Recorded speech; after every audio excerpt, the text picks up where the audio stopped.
Ladies and gentlemen, we have 52 players participating in today's large-scale ARMA 3 player versus player match. It's Friday Night Fight.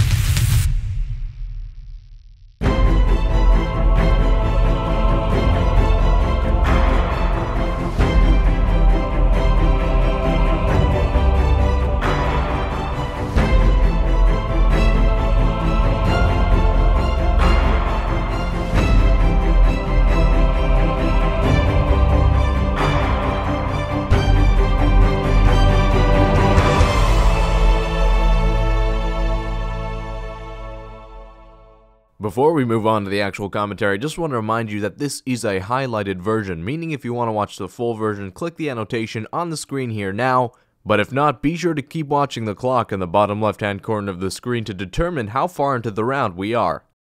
Ladies and gentlemen, once again, welcome to Friday Night Fights. I'm MicOne, here with Obsolete. Hey, how you doing?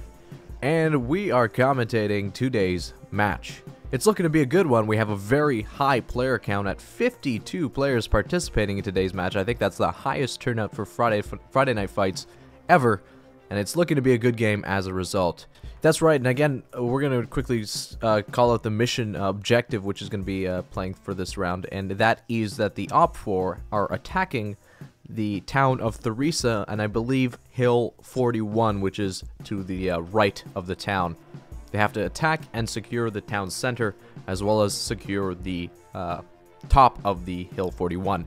I think you're right, and I think we're gonna spend some time right now to introduce the teams. I may have left out a unit or two, but because this is the biggest Friday Night Fights we ever had, it's hard to keep track of all the units participating. So on the NATO side, we have the 506th Infantry Division, OGC, 9th Cavalry, Ed's Tactical, and on the OPFOR we have 3rd ID, Bravo Company, NATO Joe, and 8TG.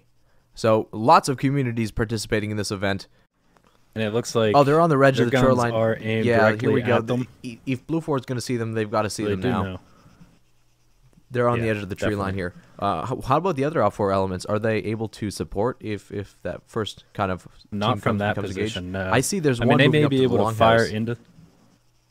Yeah, they may be able to fire into that direction, maybe to provide some cover fire to allow them to bound back. But I mean, if it's a quick engagement, accurate fire, looks like one of these teams is going to go down real quick. I have a feeling it's going to be definitely on the BLUFOR's advantage here. They are lying down. They have their guns trained on where they believe the OPFOR is, and they'll be able to, conduct the first engagement. They'll be able to shoot first. And we do see OPFOR moving out here, outside the foliage here. So if BLUFOR sees them, this is going to be their time to engage.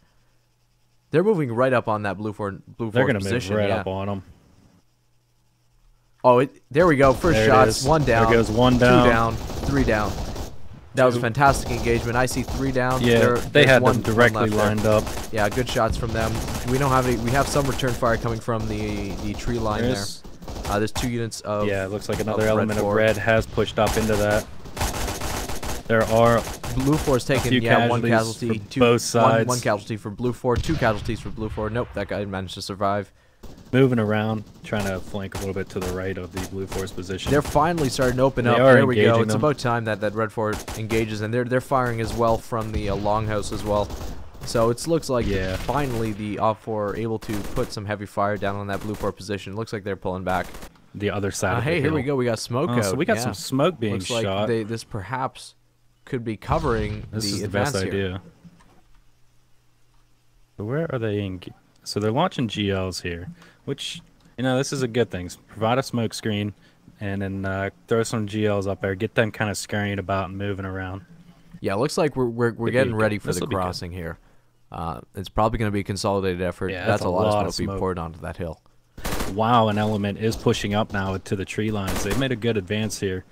They're able to move up with pretty good cover fire. That's a squad worth of friendlies that are OPFOR moving up. So this is definitely their main assault, moving across the field now. Good tactical maneuvering on their part, having one team bound and the other 2 kind of moving to provide fire support. I'm not sure how long they can maintain. They're pulling back. Yeah, I think this is a good move. Oh, wow. That guy just... Oh, one guy just got hit. Much. That was weird. Yeah, he got nailed. Yeah, it looked like he got hung up on a tree. I didn't see exactly what happened, but he died. I'm going to have to zoom in when that happens in the actual video, but I'm pretty sure he got hung up on that tree. That's fantastic. That's ARMA, ladies and gentlemen. Those ragdoll physics still holding firm on top of this hill, which I think is good. I mean, you want to hold the high ground as long as you can before retreating. And now they're starting to face accurate fire. There goes another BLUFOR down. I think Grim took him out. They're facing accurate fire with a second one down. There's 2 left on that hill. I think my comments have been muted because they're just taking lots of casualties. This is the time to pull back, which they are not doing. And it looks like they're finally deciding to pull off Hill 41, concede it to the enemy, and pull back into the town.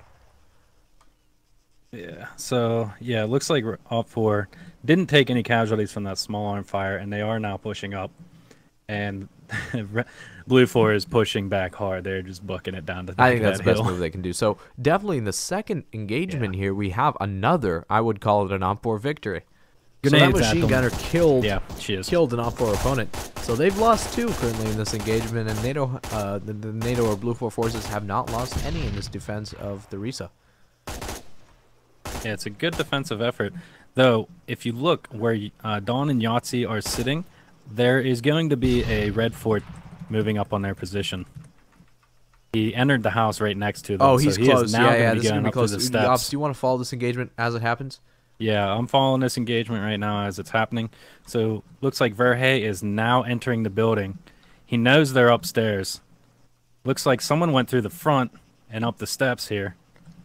Oh, here we go. He's downstairs. 3 people up top it's gonna be close. And he is downstairs. Meets an opponent downstairs. Oh, here we go. Here we go. Oh, they meet each other. They don't. Oh, and he managed to win the gunfight. Oh, and he won that engagement. He won that engagement. But the BLUFOR upstairs are now alerted to his position. He's decided to pull back. I think that's a good move. No, Red 4 only has that building. They no longer have the hilltop, and they are being engaged from all sides. Yeah, they're definitely. Now. I would say, you know, not doing so well. Those flanking elements got there in time to really support these movements. And just like that, we see the Red 4 effort pretty much halted in the center of town. If they're able to push in right now, they're going to be able to kill Stardog, and that's going to be important as Stardog is the and they are moving. They're moving behind the I'm following their approach right now. If they decide to peek this cold corner, they will see the BLUFOR kind of situated on the ground there. Oh, here we go. It's going to be close. There's 3 of them huddled around this corner. This might be the decider right here. If all 3 of these OPFOR are taken out. Oh, I think they're gonna see them. They got great eyes if they just. They're looking around now. There we go. So Boom, they. one down. So do they. There goes one. I think that's about it. I think that would be. Yeah, Stardog went down. Job is still there. Stardog is down. Job's gonna peek out and I would not suggest a grenade. Carrying on this engagement. And look at that, he pulled away. Good idea. Threw a grenade, but that's gonna be way short. His engagement to win. That's a nice 2-story. You know, they have lots of windows. And that's like. Oh, we might see a breaching of or that's Joby right inside the street. So they're within 10 meters of each other. And right on the corners. Oh, Joby's facing the wrong direction though. He's moving back. Yeah. Yeah, it looks like Valar's group is engaging the team on the hill. Yeah. No way. So they might become useful after all. Wow. Well, Valar's team was heading back to take control of the hill, and they saw them up there. So it looks. Oh wow, yeah, they're moving back to the hill. You're right. Here. So I can't believe it. They might actually beat it. Grim is still up, and I think Valar's still up. How's Joby doing? I heard fire too, but I was looking up on the hill. Looks like Joby is down. Joby's down. But Rex is still in that general Rex vicinity. Is in the building. Joby decided to push into the center. We just have some friendly fire?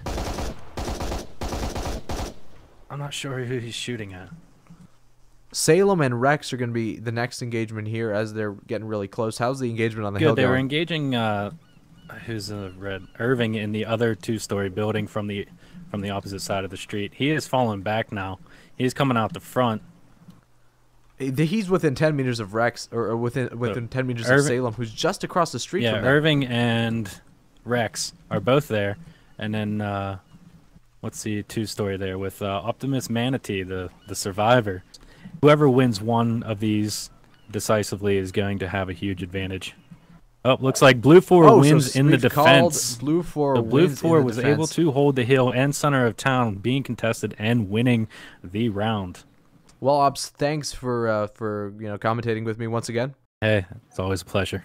Well, ladies and gentlemen, that's the end of the show. I'm MicOne, you're awesome, and I'll see you here next week on Friday Night Fights.